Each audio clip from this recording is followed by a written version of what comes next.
की हाल चाल ने जनाब, तुसी वेखदे पे हो अपना देश पंजाब टीवी ते मैं तुहाडा मेज़बान मोहम्मद रजीम खरल। सब तो पहले अपने चैनल नूं करना है सबसक्राइब ते बेल आइकन ते क्लिक करना है। एक अच्छी ते बेहतरीन वीडियो दा नोटिफिकेशन हमेशा की तरह वीरां नूं मिलदा रहे, वीर वेखदे रहन। अज अल्लाह दे खास फजल दे नाल एक नीली दा बेहतरीन और नायाब हीरा लैके हाजिर होया। लैने देने मुकद्दर ने, सुआ तीसरा है या दूजा है, ये गल्लां सारियां मालक नाल होणियां ने।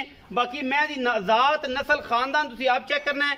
मैं अल्लाह के खास फजल नाल पूरी 20 एरी है और इंशाल्लाह अज फिर लैके हाजिर होए हैं तोहफा। इंशाल्लाह यारां नूं वीरां नूं ते भरावां नूं आएगा पसंद। मैं दी ज़ात नस्ल पहले चेक करनी है, उस बाद मैं दी थणा दी आर्डर ते आवांगे। पीढ़ियां दे पावेंगे, सोहने थण लगे ने, रुग रुग दा मुठ मुठ दा सार तो लैके धुन्नी तक मैं दे कोल हवाना है। और ये नहीं लम्मा बिल्कुल पूरा हवाना है माशाल्लाह, सार तो धुन्नी तक अल्लाह के फजल नाल। ये जनाब सूई खड़ी है और जेर शेरे ने पा ली है, फिट फिट बाहर कड्डी फिरदी है। ये गल्लां ये ने कि इत्थों शुरू होंदा है और इत्थे तक हवाना आंदा, पूरा 3 फुट दा हवाना है। और ये नहीं कि निक्का जिहा हवाना अंदर अंदर ही होवे, थोड़ा सारा पिछा बाहर कड्डिया होवे। मैं पूरी जातां वाली, पूरी नस्लां वाली, पूरे खानदानां वाली और गिठ गिठ मैं उत्ते पशम खब्बा मोड़ मैं सिंह थोड़ा जिहा सादा है। बाकी मैं पूरी 20 एरी खास नीली दा तोहफा है। ए जनाब सैलेज पाने की वजह तो ये जनाब पिछले पासे मास चढ़े है। कुछ बेली है मैंने एतराज़ करनगे भाई नदीम में मैं नीली दी नहीं, लेकिन मैं नीली दी है। खास तोहफा है नीली दा अल्लाह के खास फजल नाल। और जनाब ये कोई दो राय नहीं, लैने देने हमेशा की तरह मुकद्दर होंदे ने। अपना देश पंजाब टीवी ने हमेशा नीली बार के बेहतरीन और नायाब हीरे वीरां वास्ते विखाए ने। मैं 4 फुट चौड़ा पुट्ठा है और उन्ना ही खूबसूरत मैनू खुड्डा है। और जनाब एक हड्डी दी मैं रुग रुग दा थण थब्बियां दे हवाने और जनाब लैने देने मुकद्दर ने। अपना देश पंजाब टीवी हमेशा बेहतरीन और नायाब नीली दे आला क्वालिटी दे हीरे लैके हाजिर होंदा है, जिहदे विच कोई दो राय नहीं। बाकी लैने देने मुकद्दर ने। पिछे जनाब ये जा की है, कट्टी है या कट्टा है, गल्लां बस सारियां मालक ने कट्टी जी।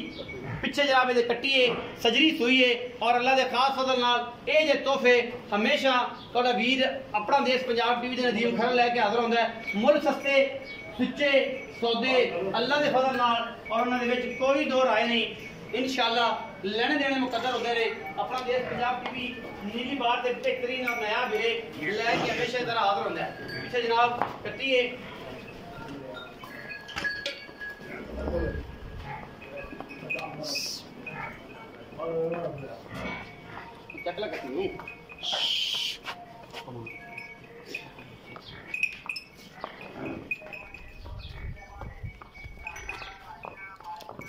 माशाल्लाह माशाल्लाह कद कबाड़ा नस्लां जाता मैनू अल्लाह के खास फजल नाल एडियां एडियां मई खास नीली दे विच घट ही पैदा होंदियां ने।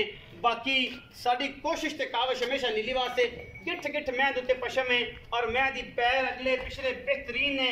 कोई कौड़ी तुन्नी का निशान नहीं किसी पासों, अक्खा खूबसूरत। और मैं दी ज़ात आप चेक कर लेनी है कि जनाब मैं दे उत्ते किन्नी किन्नी पशम है। और जनाब मैं शाह कालियां अक्खां ने मत्थे ते हल्की जी फुल्ली है, पिछे दे कट्टी सजरी सुई जेर शेर मैंने पा लीती है। बाकी आप गल्लां सारियां मालक ने करनियां ने, उन्होंने पुछने हैं कि इहदा की हिसाब किताब है ते की गलबात है। अल्लाह के खास फजल नाल साडी मेहनत और इंशाल्लाह इस रमज़ान के महीने च बेहतरीन नायाब हीरे तुहाडा वीर तुहाडे वास्ते हमेशा लैके आना। पिछे जनाब कट्टी है सजरी जनाब सुई हुई है, हुणे ही सुई है, जेर शेर पाई है या ये किन्ने बजे सुई आप सारी गल मालिक को पुछ लेने इत्थे सद के। आओ जी भाई खलील आओ। अस्सलाम वालेकुम साहब। वालेकुम सलाम। भाई खलील की हाल चाल? शुक्र अल्लाह से ठीक है अल्लाह दा सामान। भाई खलील मैं आज दूसरी तुसी लेके आए हो ते ए मैं नीली दी नीली प्योर नीली प्योर नीली दी बस मास दा रोड़ा है, की वजह है? इस साल दी खांदी रही साइलेज खांदी रही ओदी वजह जेड़ा ना मास ते जरा चढ़ जांदा। कोई बंदा साफ लगा दे नीली मैं नहीं, मैं फ्री दियावे, मैं फ्री दोगे फ्री दियावे। भाई खलील अगली मैं भी लड़ी तोड़ी माशाल्लाह अल्लाह ने बड़ा हुसन ते बड़ा रोज दे के ते ओनु दिता। हां जी मोलो तो भी बड़ा मकबूल है तुसी कीता सी। पर ओदी थोड़ी जी तुसी देते ना कि जी आपा रोजी नाल बंदे आपा मैं हालांकि बाद मौलवी ज्यादा लगदा रहा, मैं पूरी लाख रुपए वधी आप आई चले बंदे आ आई चलाई वाले बंदे।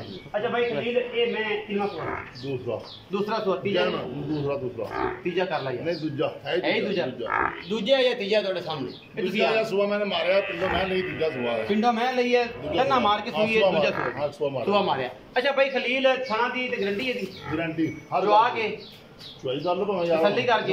अच्छा भाई खलील मोहब्बत प्यार वाला की मोल कर दियो और की गलबात? मोल कराओ 4.5 देनी है पर 3,90,000 मुल्क कराइए 4.25 लाख रुपये फाइनल 3,90,000 का। कोई भरा कोई वीर बूहे ते आ जाता है, कोई शर्म या कोई 10,000 किराया छुट जाए ਥੋੜਾ ਕਰਨਾ ਪਿਆ ਉਹ ਪੁੱਤਰ ਜੀ ਦਾ ਕਿਰਾਇਆ ਸ਼ਰਾ ਛੁੱਟ ਜਾਏਗਾ ਨਹੀਂ ਕਿਰਾਇਆ ਤਾਂ ਹੁਣ ਇਸਲਾਮਾਬਾਦ ਦਾ ਕਹਿੰਦੇ 20000 ਰੁਪਇਆ ਫੇਰ ਨਹੀਂ ਹੋਣਾ ਮਤਲਬ ਆਣ ਜਾਣ ਦਾ ਕਿਰਾਇਆ ਹੋ ਜਾਏਗਾ 5-7 ਹਜ਼ਾਰ ਖਰਚਾ ਦੇ ਉਹ ਹੋ ਜਾਏਗੀ ਬਾਬਾ ਜੀ 3,90,000 ਦੇ ਵਿੱਚ ਲਾਡ ਪਿਆਰ ਕਰਾਵਾਂਗੇ ਔਰ ਇਨਸ਼ਾਅੱਲਾ ਹੁੰਦਾ ਹੈ मैं चंगी मैं नस्ली मसेरा चक ले फिर बच्चा मैं चंगी नस्लों जातों हर कुछ पूरी 20 है और इंशाल्लाह मोल भी बड़ा सुथरा ते सच्चा बाकी लेने देने मुकद्दर वीडियो अच्छी लगे वीडियो ने लाइक शेयर ते कमेंट जरूर करे जे अपनी राय नाल जरूर आगाह करे जे पाकिस्तान जिंदाबाद पाक आर्मी हमेशा